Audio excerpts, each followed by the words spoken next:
directors of various ministries here present, CEOs of government agencies and parastatals, all my colleagues from the Federal Ministry of Power and our agencies, other senior government officials here present, gentlemen of the press, distinguished invited guests, ladies and gentlemen.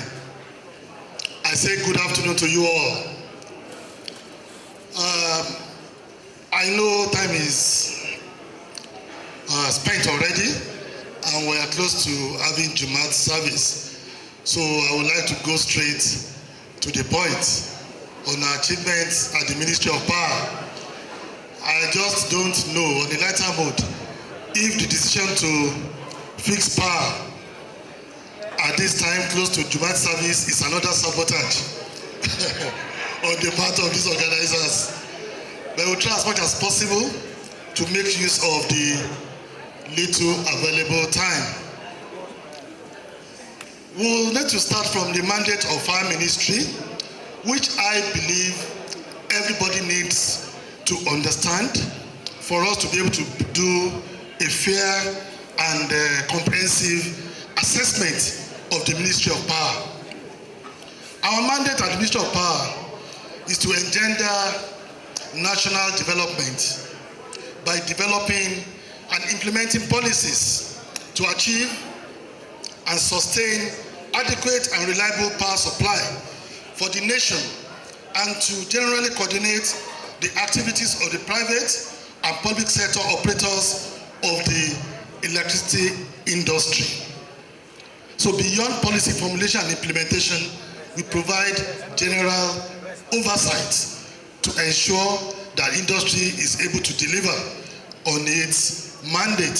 So we have the ministry as a policy formulator, we have the regulator, which is NAC, and then we have the industry operators, which include the gas companies, generating companies, the transmission company, and the distribution companies that are responsible for day-to-day running and fixing the sector under the oversight of the federal ministry.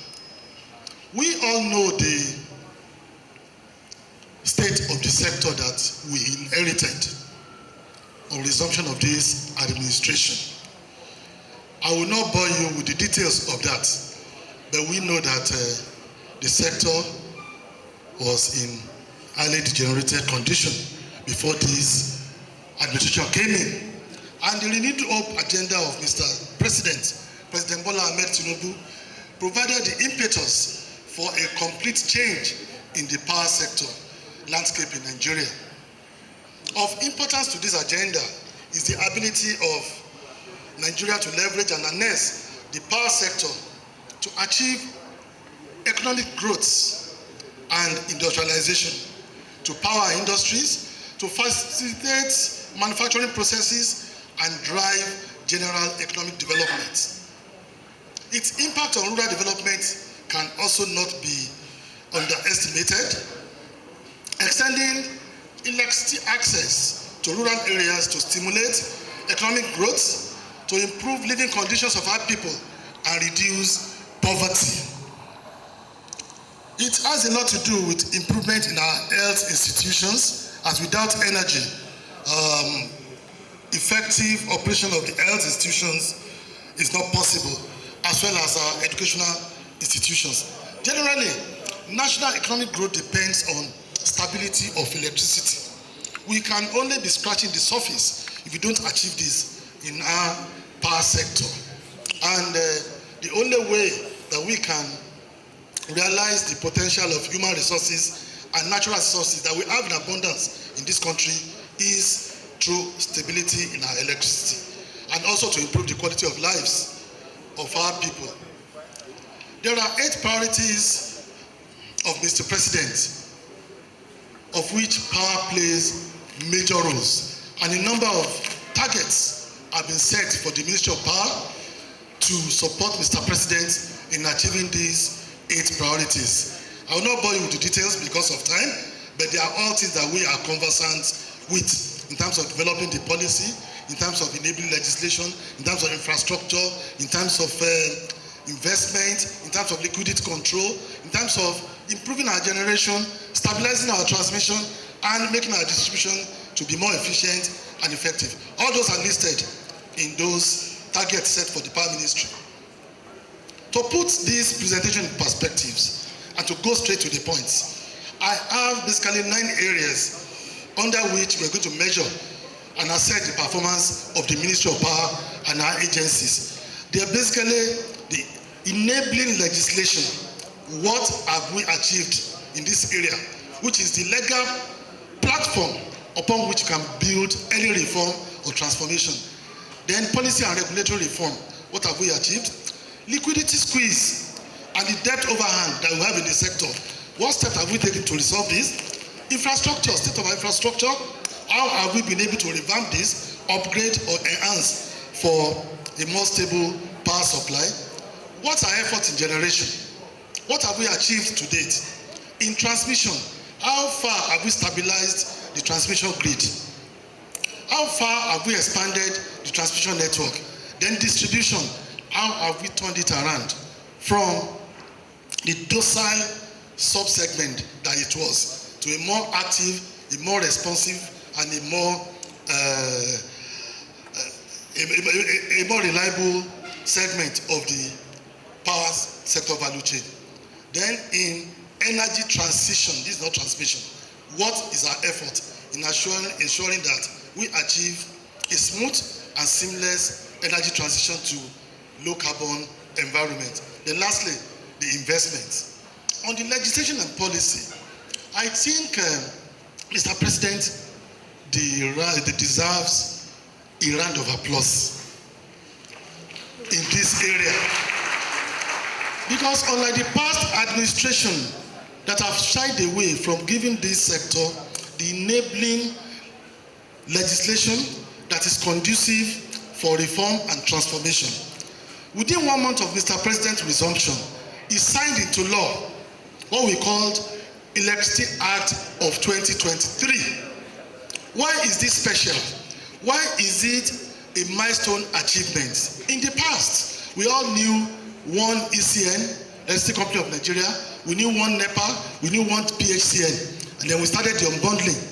But now, this act has allowed a decentralization and liberalization of the sector, whereby not only federal government alone to play in the sector, the subnational governments of states and local governments can also play in all the segments of the power sector value chain, in generation, in transmission, and in distribution.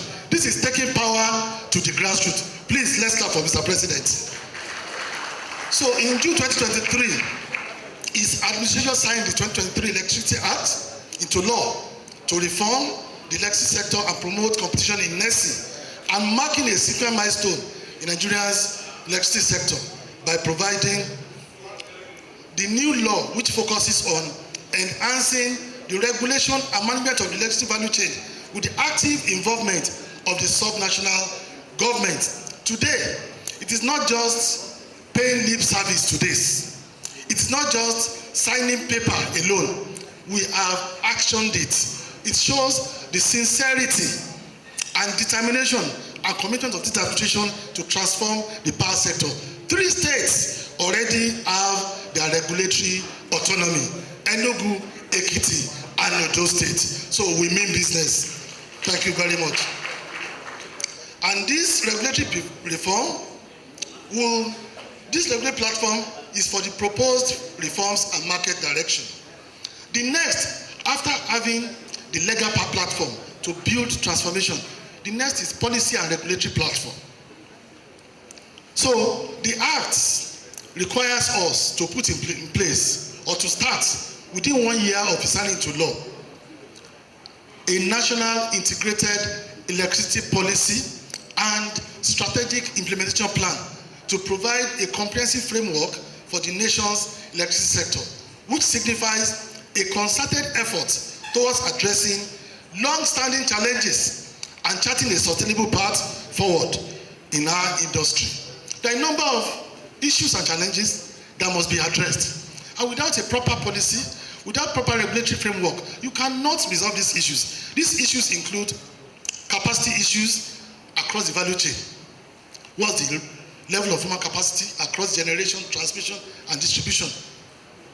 Outside NAPTIN, National Power Training Institute, which other training institute do we have? How many people have the successor companies trained, apart from those trained by NEPA and PHCN? There are issues in there. The funding of market settlement. Why should we have accumulation of debts to power operators, market operators? Why should we owe generators?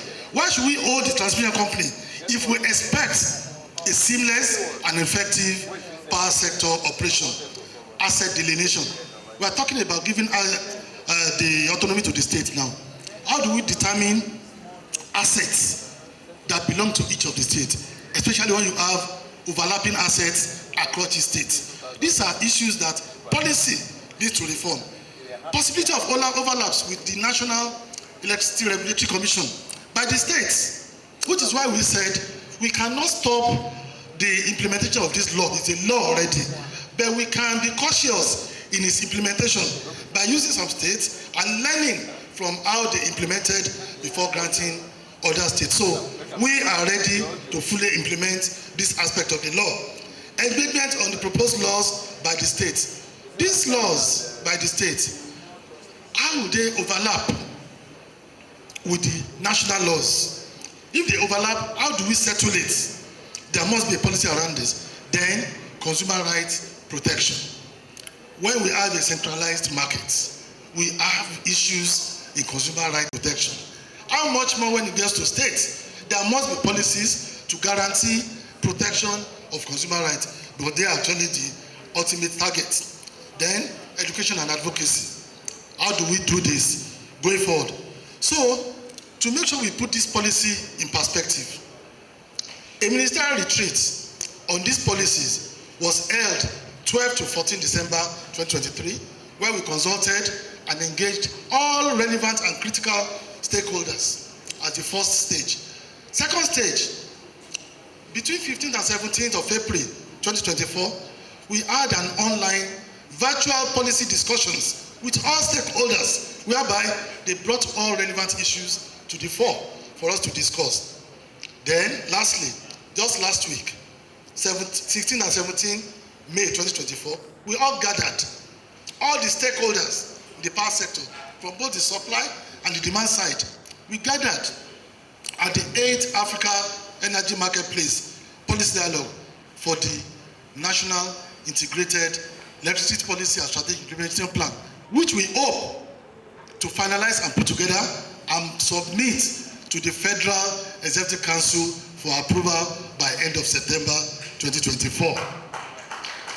This is fulfillment of the requirement of the law. Then, resolution of power sector liquidity issues. In my previous interviews, press engagement, I've told you that one of the major issues setting back this industry was the debt overhang. We owed so much to the gas supply companies. We owe so much to the power unit companies. Today, we have secured President's approval to pay down on the debt to the gas companies and also to pay down on the debt to the power generating company. Please, let's give. So we have resolved this. So what we are doing now is to follow up on the implementation of this presidential approval. This will go a long way stabilizing the industry. Then the infrastructure. After we have achieved enabling legislation, policy and regulatory platform, we have resolved liquidity issue, then infrastructure. What are those that we have achieved in the last 8 months of my resumption at the leadership of the Power Ministry? In November 2023, I was there personally, together with Mr. President and the Chancellor of the Republic of Germany, Mr. Olaf Scholz, where we signed an acceleration agreement to continue on the Presidential Power Initiative, which we all know as the Siemens contract that was started in 2019.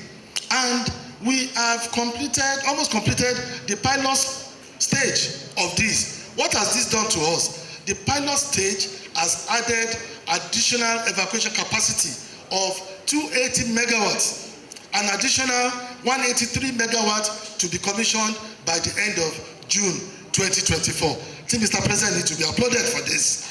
By summoning the courage to continue with this project, which I am convinced will change the face of the power sector. Now we are moving to the phase 1, which involves the rehabilitation of 15 brownfield substations and construction of new 22 greenfield substations. This is a total of 37 substations across the country. Once we complete this, sincerely, the sector will not remain the same again, and our people will enjoy stable electricity. So beyond that, we have a presidential administrative scheduled to provide 2 million meters per annum for the next 5 years to bridge the meter gap that we have. We have over 7 million meter gap in the industry. Out of over 12 million customers, just a little over 5 million were metered. Everybody is complaining of estimated billing. Mr. President is determined to put an end to estimated billing so that nobody is cheating nobody.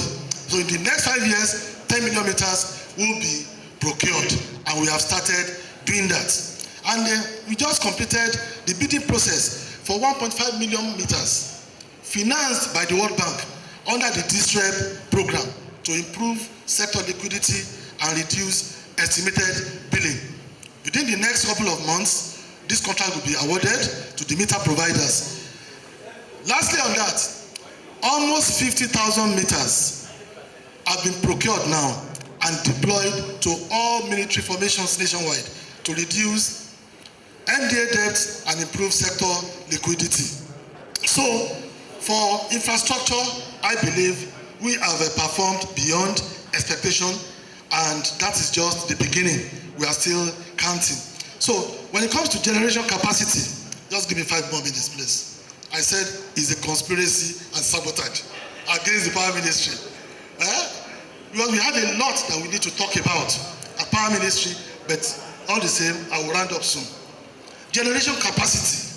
Let me say that 5,000 megawatts of power was achieved in May 2024 for the first time in 3 years. Exactly 3rd of May 2024, we generated, transmitted, and distributed 5,003.45 megawatts of power, where we have been generating below 4,000. We all know what we passed through in February and March, but we rose to the occasion and we made sure we changed the situation for the better. Our target is to achieve 6,000 megawatts before the end of this year for the first time in the history of Nigeria, and to happen, inshallah. So, we have improved grid generation capacity with the addition of 700 megawatts Zungeru, and we are proposing inclusion of 3,000 utility scale solar power source within the next 24 months to actually change the mix of our energy generation. That's also for the first time in Nigeria. But what we have today is just hydropower and gas power. We want to introduce renewable energy in conjunction with, in relation with our energy transition plan. Then in our transmission, what are the reforms? Implementation of existing policy to unbundle the transmission company of Nigeria, and a regulatory order has been issued to this effect.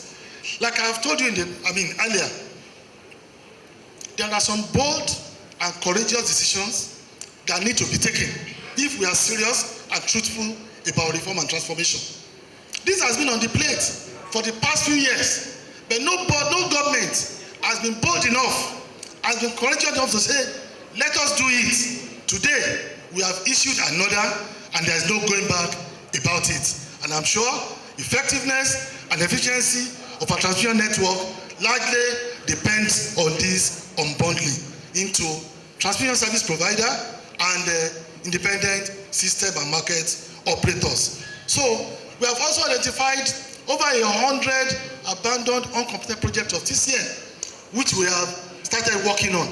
By the time we are done with this, we are going to have an expanded and a stronger national grid.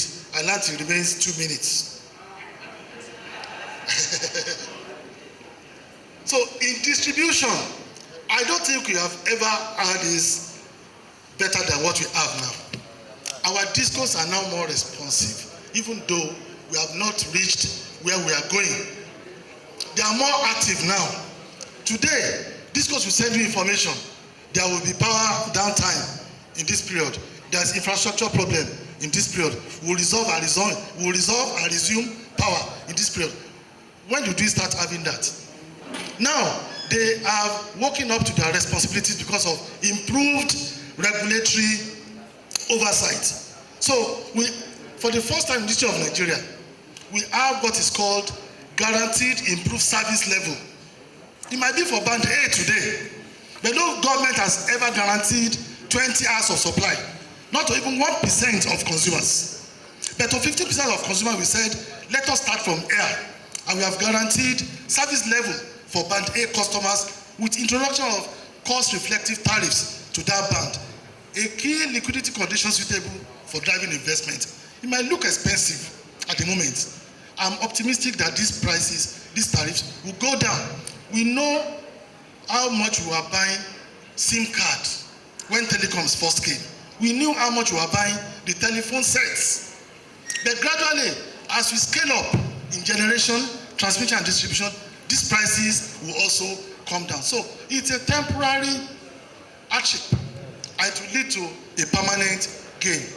And we have also started unbundling discourse along state lines and franchising of catchment areas in the unbundled state distribution company.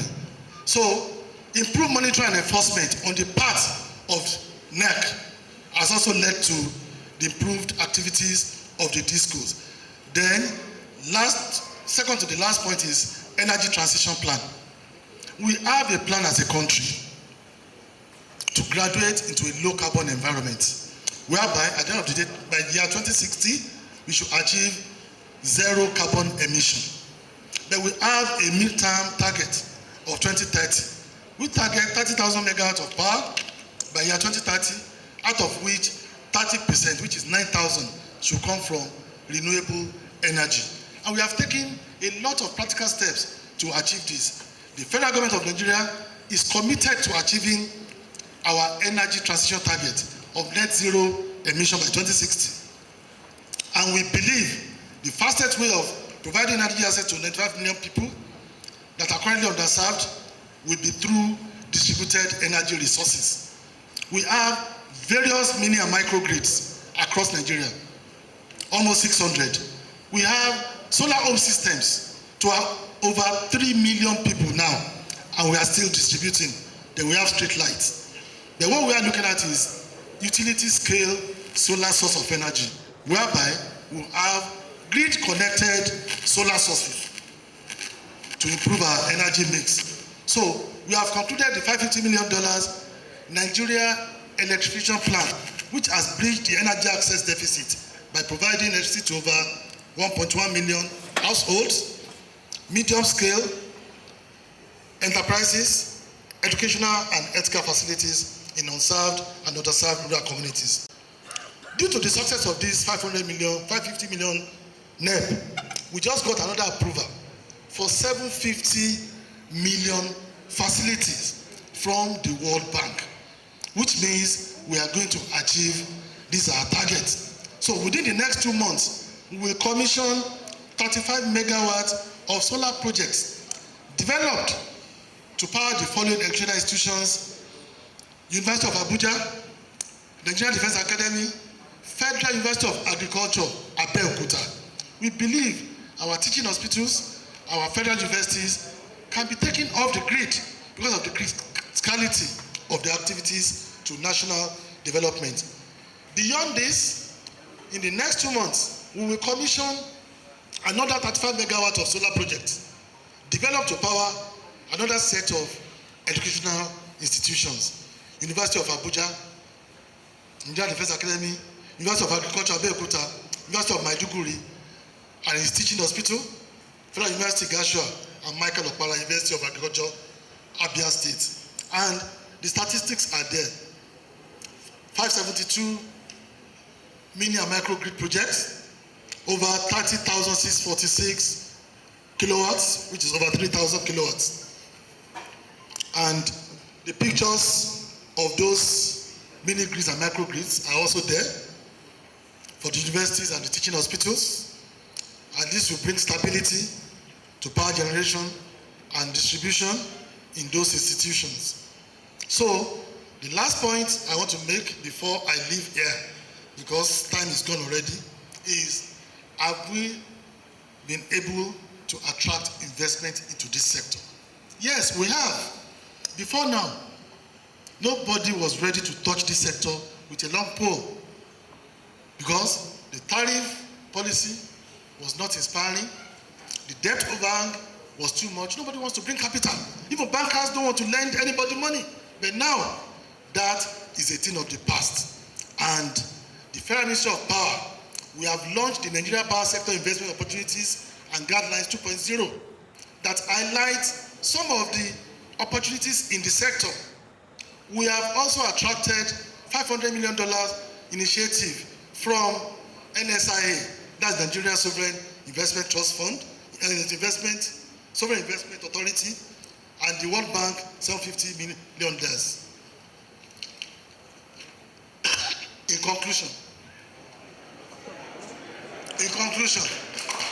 this is power. We are beginning to see some progress from the outcome of the reform process and the key achievement of the administration in the last 1 year. We have laid a solid foundation from legislation to policy to liquidity to infrastructure to generation to transmission, distribution. Yes, the question is, has power improved? Yes, it is no longer where we were in February, and I'm happy. It might be baby step today, it will soon become giant steps. The journey of 1,000 miles starts the step in the right direction. We are facing the right direction. However, we will not relent until we have a resilient and efficient electricity sector that meets the needs of all Nigerians. But we have an expectation of you. To the public sector players, we request your unwavering patriotism and nationalism as you conduct your activities in the sector. To the private sector players, okay, I have 20 seconds more. To the private sector players, we invite you to join us in building a brighter energy future for Nigeria. Believe in us, believe in this administration. To the civil society and consumer groups, let us make our criticism constructive. Your advocacy and constructive criticism are crucial in holding us accountable and ensuring transparency. We are here to serve you. We'll take your advice innocently and we'll work on it. To the development partners, to our technical support is invaluable at this transformative phase of the sector, and to Nigerian people.